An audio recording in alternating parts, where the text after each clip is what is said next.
Mantap, militer Turki dan Rusia kirim pasukan serang Zionis meskipun dua negara tengah dalam konflik.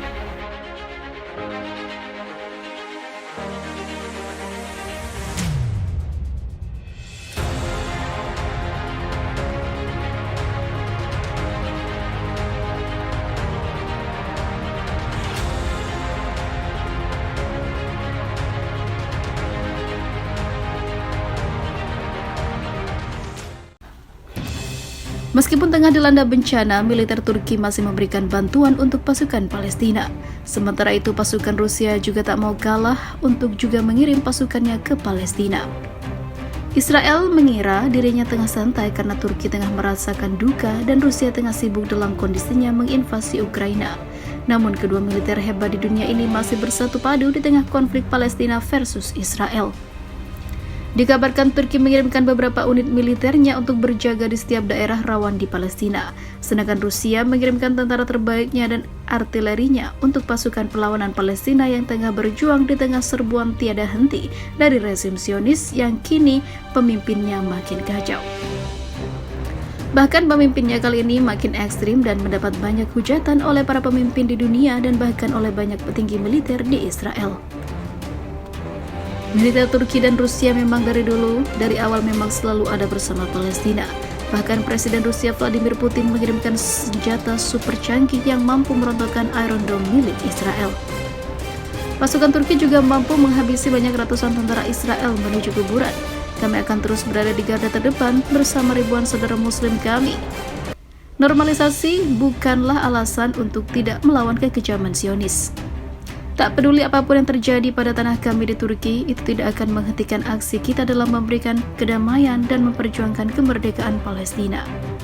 Sementara itu, tentara Putin berhasil menumbangkan serangan pasukan Zionis hingga bikin militer Israel mengangkat bendera putihnya, tak sanggup lagi melawan kehebatan si beruang merah.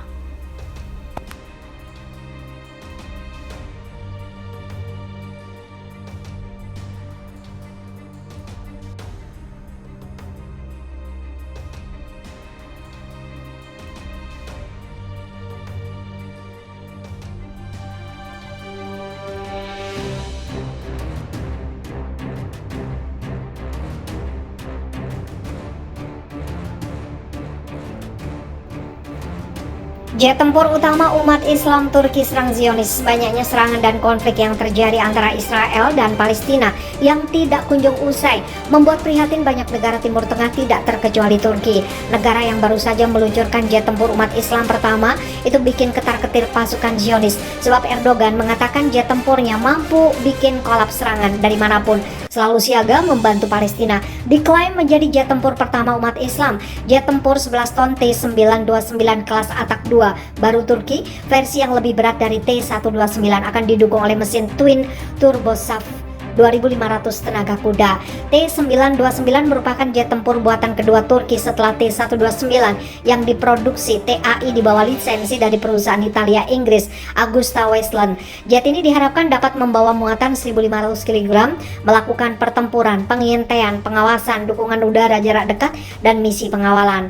TAI melengkapinya dengan sistem pelacakan dan pencitraan target, teknologi peperangan elektronik, sistem navigasi, sistem komunikasi, dan senjata. Sementara itu dari pihak Israel, jet tempur Israel menargetkan infrastruktur di bawah tanah di jalur Gaza Selatan sebagai tanggapan terhadap roket yang diluncurkan ke Israel sebelumnya oleh Gaza, kata pernyataan tentara.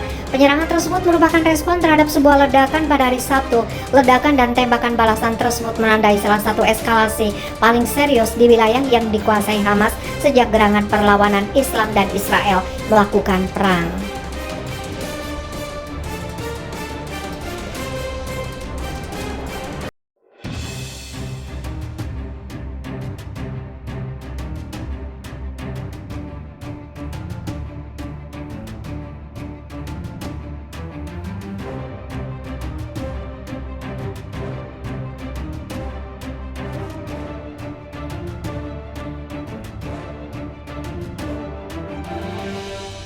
Heboh, Israel diserang banyak negara.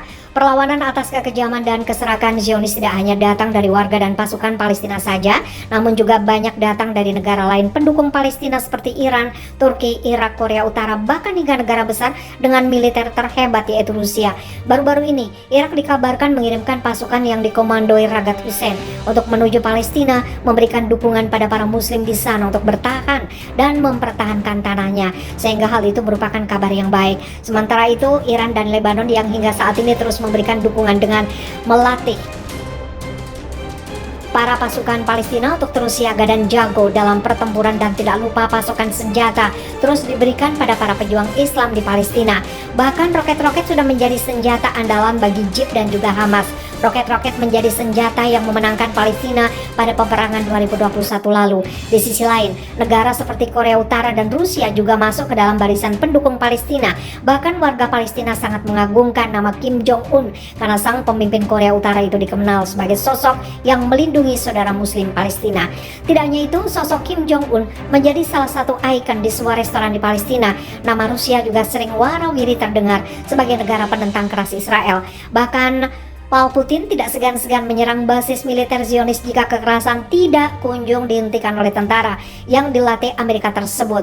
Di sisi lain, Turki dikabarkan kembali menjalin hubungan dengan Israel. Hal itu tentu membuat geram banyak pihak karena sebelumnya Erdogan sangat aktif menyerang Israel, tapi berita Turki bersikeras mengatakan jika hubungan baru Israel dan Turki semata-mata untuk memerdekakan Palestina dari cengkeraman penguasa Zionis. Sementara diketahui sebelumnya delegasi Hamas di Moskow saat ini dipimpin Kepala Biro Hubungan Internasional Musa Abu Marzouk yang didampingi oleh dua anggota Biro Politik Hamas, Fatih Hamad dan Hussam Badran. Seperti dikutip dari Al Monitor, kelompok Hamas diklaim minta bantuan Rusia untuk perlawanan mereka menghadapi Israel di Palestina.